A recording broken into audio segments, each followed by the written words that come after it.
Olá, pessoal! Muito bom dia a todos. Vamos fazer a correção dos exercícios do nosso livro?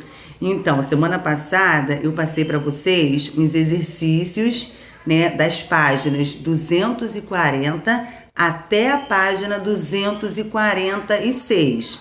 E hoje eu vou estar gravando, né, a correção dos exercícios, tá ok? Então vamos lá. O assunto é biografia romanceada, né? Nós falamos bastante aí, né, sobre biografia, sobre escrever, né, a história aí da vida de alguém, né? E a biografia, ela é narrada, né, na terceira pessoa, porque você está contando a história da vida de alguém. Então, assim, eu sempre falo a questão da biografia e da autobiografia. A biografia, ela é feita na terceira pessoa. E a autobiografia na primeira pessoa. Por quê? Qual é a diferença? A biografia, você conta a história da vida de alguém. Então, é narrada na terceira pessoa. Agora, a autobiografia é você fazer a sua própria biografia. É você falar de você. Então, ela é feita na primeira pessoa. Tá ok? Então, vamos lá, gente. Número 1, da página 240. Após ler o box, responda. Pode-se dizer que a autora escreve sob um ponto de vista privilegiado? Por quê? E aí, vocês fizeram essa? Sim, né? Porque ela conviveu bem de perto com a biografada, ao dizer que era sua filha mais nova, que conviveu mais tempo com a mãe. Reforça esse ponto de vista. Letra B. Por que ela escreveu o livro? Então, assim, por quê, né? Ela escreveu o livro para comemorar o centenário de Cora Coralina, tá? Número 2. Compare a biografia lida no capítulo 1 com a biografia romanceada de Cora Coralina. Letra A. Em que pessoa do discurso são escritas? Terceira pessoa. B. De modo geral, que efeito produzem os relatos e narrativas escritos nessa pessoa do discurso? O efeito de distanciamento. C. Em qual das duas biografias a expressão de opiniões, relatos de diálogos, especulações sobre os pensamentos e sentimentos da biografada? Na de Cora Coralina. Letra D.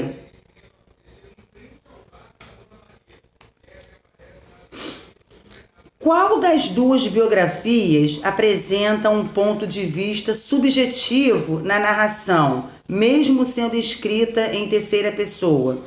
Justifique sua resposta. Então, gente, 2 da letra D, né? A de Cora Coralina, porque nela a narradora comenta, ela inventa diálogos, adivinha os pensamentos da biografada, dando a tudo uma visão pessoal, subjetiva, tá? Letra E. Em qual das duas biografias a linguagem recebe tratamento figurado, explorando a conotação? Exemplifique. Na biografia de Cora Coralina, tá? Um exemplo seriam os mundos imaginários que a menina descobre quando começa a ler. Letra F. Em qual delas se misturam elementos factuais e ficcionais? Justifique sua resposta. Na de Cora Coralina, tá? Podem-se reconhecer elementos factuais como a frequência à escola, o aprendizado da leitura, a referência aos alimentos preparados na cozinha da casa, tá? No entanto, a narradora conta a história de modo que afetivo, demonstrando admiração e ternura pela biografada. Explora os pensamentos e as inquietações dela, Os elementos factuais e os ficcionais misturam-se, tá? Número 2. Leia este trecho de outra biografia romanceada. Aí tem aí, gente, um outro trecho aí, né, de uma biografia romanceada, tá? Para vocês lerem aí, na página 241. Página 242. Letra A.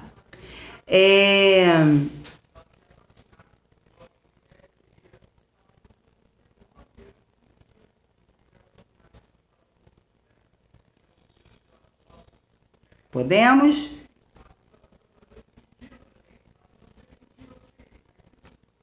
Então, vamos lá. Número 2, né? Número 3, desculpa. Número 3, tá? Número 2, nós acabamos de fazer. Número 3, vocês irão ler esse trecho aí, né? De uma outra biografia romanceada. Então, vamos lá. Letra A. Leia o box ao lado e o glossário do texto e explique por que o nome dado pela família ao líder africano Nelson Mandela era considerado apropriado a seu comportamento. E aí?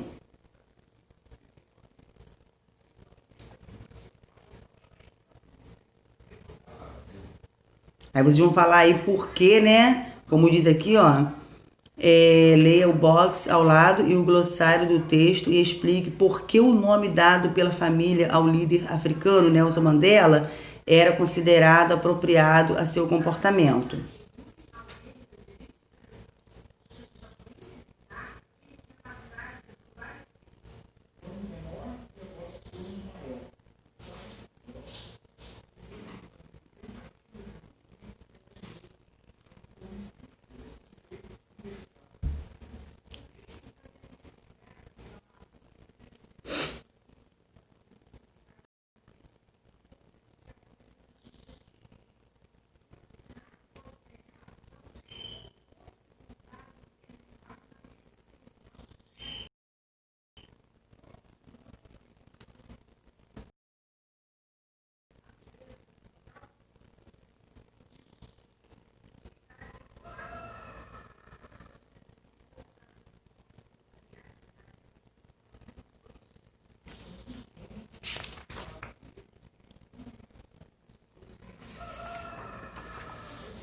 Eu tô dando um tempinho, tá, gente? Pra vocês fazerem, tá ok?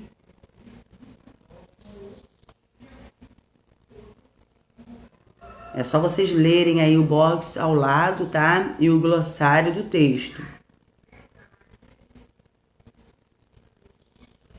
Vamos para a letra B. Por que na escola que frequentava ela não ouvia falar das lutas de seu povo? E aí?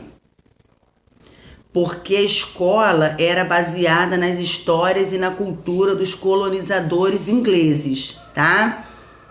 Letra C. A construção da personagem no menino Nelson destaca que aspectos de sua personalidade? Que tinha amigos que ouvia seu pai contar histórias à noite, em torno da fogueira, que apreciava a vida ao ar livre e que parecia não ter muito interesse na escola. Letra D.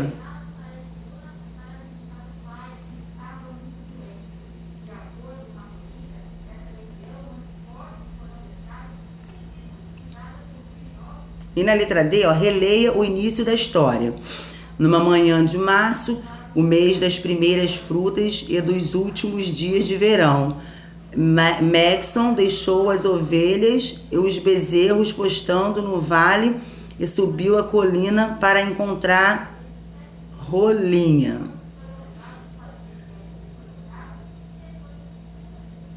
Copie em seu caderno a resposta correta. O marco temporal do trecho está indicado o que, gente? Seria a primeira, por datas e informações precisas, por uma descrição que confere à cena um sentido poético, por um comentário pessoal do narrador que afasta o leitor da cena, pela enumeração de elementos da natureza que não tem relação com a história que será contada? Então seria o quê? A segunda opção, tá? É só vocês marcarem aí no livro de vocês. Por uma descrição que confere o quê? A cena um sentido poético, tá? Letra E. Os diálogos inseridos na narrativa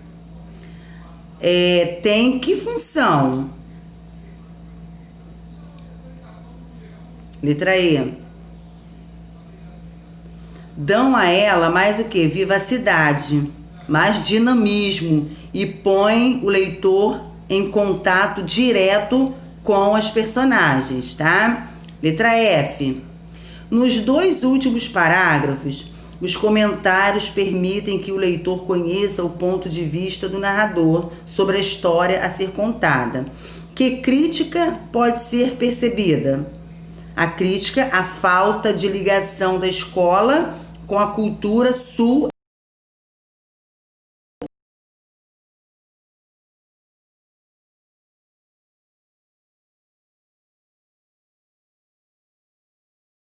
Aí, letra A.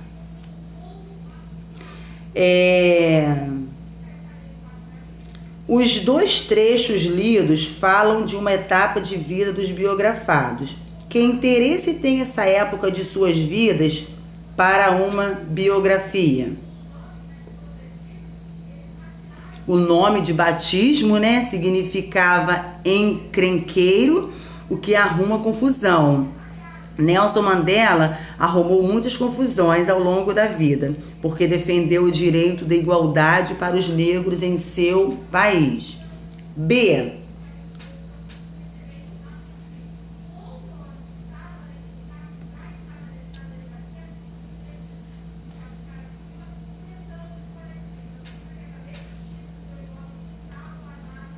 Na letra B, que recursos as 2 biógrafas usam para construir a narrativa? Para responder, pense nas falas que aparecem nos textos e na linguagem usada, tá? Alguns eu vou deixar vocês fazerem aí sozinhos, tá? E na letra C, os recursos de construção da narrativa das biografias romanceadas podem ser usados em romances e em histórias de ficção de modo geral? Leia o box sobre romance na página seguinte e justifique sua resposta. E na letra D,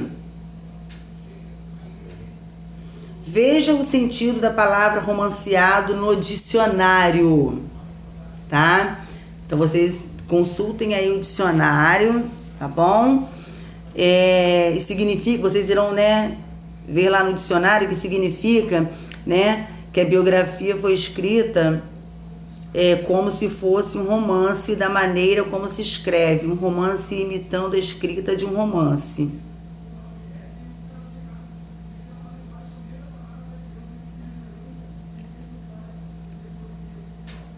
Certo?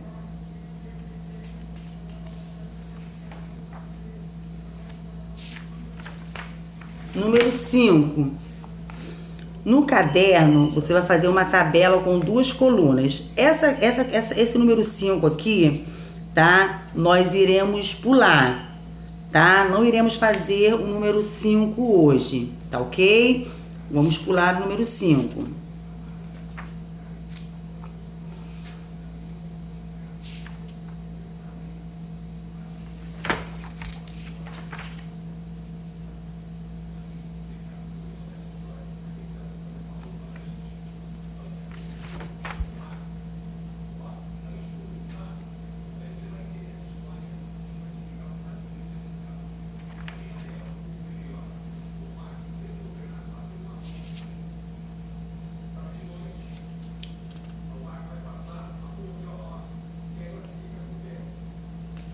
Aí, gente, na página 245, porque assim, na página 244, na página 244, tem aí comparando textos, né? Leia o poema de Cora Coralina. Tem aí um poema aí de Cora Coralina, Minha Cidade, né? Aí na página 245, assinale as diferenças principais entre a biografia romanceada de Cora Coralina e o texto que acabou de ler quanto à forma.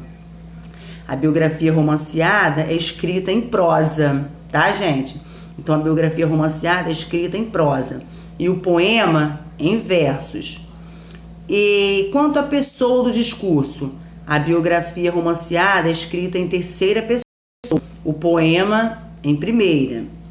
2. Como o eu lírico se identifica no final da primeira estrofe? Eu sou aquela menina feia, né, da Ponte da Lapa. Eu sou Aninha, em 2 versos na primeira estrofe, em 3 na última, tá? Número 3. Copie em seu caderno a opção que completa o enunciado. Tendo à vista as respostas anteriores, pode-se dizer que o poema tem características do gênero. Então, aqui a resposta certa é a A, né, gente? Autobiografia. Tá? Número 4. O eu lírico inicia o poema dirigindo-se a um interlocutor. Identifique-o e mostre os recursos linguísticos empregados para mostrar essa interlocução, essa conversa entre eles. Então, assim, o eu lírico ele dirige-se à cidade de Goiás, tratando-a por tu. Os pronomes de segunda pessoa, né? Tuas, teus, que indicam isso, tá? Número 5. Como você caracteriza a relação do eu lírico com a cidade? Próxima, distante, afetiva, ressentida, né? Ou o que mais? Justifique sua resposta. Então, número 5, né? A relação aí do eu lírico com a cidade, ela é próxima e afetiva, não é isso? Ela trata a cidade como uma pessoa e fala do que viveu nas ruas e paisagens da cidade, tá? Número 6, da página 246. Observe estas expressões: ruas estreitas, curtas, indecisões, becos tristes, casas encostadas, cochichando umas com as outras. Letra A. A quem ou a que se refere? A cidade, as suas ruas e casas, tá? B. Por que se pode dizer que essas expressões usam uma linguagem figurada? E aí? A linguagem é figurada porque as ruas e as casas são tratadas como pessoas, tá? Que são indecisas, tristes e cochicham. C. Que figura de linguagem nelas se apresenta? A personificação ou prosopopeia, tá? Letra D. Que efeito esse modo de dizer atribui à relação entre o eu lírico e a cidade de Goiás? Um efeito que? De afeto, né? De carinho, de amor. Número 7. Releia a 4ª estrofe. Aí tem aí a 4ª estrofe, tá, gente? Letra A. Aqui o eu lírico se compara. Ó, eu sou o caule dessas trepadeiras sem classe, nascidas na frincha das pedras, bravias, renitentes, indomáveis, cortadas, maltratadas, pisadas e renascendo. Então aqui o eu lírico se compara ao caule, né? Ao caule das trepadeiras sem classe que nascem nas frinchas das pedras. Letra B. Essa comparação enfatiza aspectos ligados à beleza e cuidado ou associados a maus tratos e dificuldades. Justifique sua resposta. Enfatiza aspectos ligados a maus tratos e dificuldades, porque as trepadeiras são bravias, né? Renitentes, indomáveis e pisadas. Letra C. Os aspectos apontados na questão levam a que reação? levam ao renascimento, tá? As trepadeiras são maltratadas, mas, né? Letra D. Como essa estrofe caracteriza o eu lírico? Como uma pessoa que foi maltratada pela vida, mas renasceu, encontrou novos sentidos para ela, tá? Então, gente, só lembrando aí o que seria uma metáfora, né? A metáfora é uma figura de linguagem que associa dois termos, tá? As características de um termo, né, são emprestadas ao outro, tá bom? Número 8. Releia a quinta estrofe.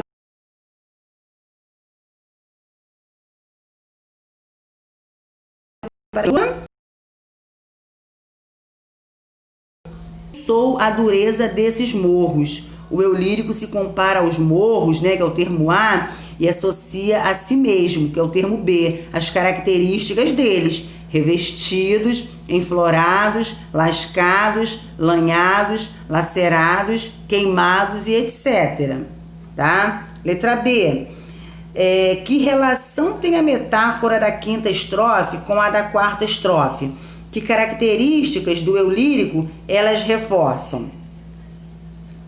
A relação está na associação do eu lírico com qualidades ligadas à dureza e maus tratos. A repetição dessa ideia nas duas estrofes reforça que o eu lírico é alguém que sofreu, foi maltratado pela vida, mas se reergueu, renasceu, tá? 9. Qual é o tema do poema em torno do qual giram todos os assuntos tratados? A capacidade, né, de enfrentar dificuldades e renascer, que o eu lírico mostra por meio de sua relação com a cidade de Goiás, tá? E na letra 10, no número 10, letra 10, olha que absurdo. No número 10, compare novamente a biografia romanceada de Cora Coralina com o poema. Que imagem de Cora Coralina fica para você após a leitura dos dois textos? E aí? A resposta é pessoal, tá? Então, eu gostaria, né, que vocês fizessem aí a correção dos exercícios, tá? O que vocês não entenderem, vocês podem me perguntar, tá? Qualquer dúvida é só falar, tá ok? Um beijão e até a próxima aula.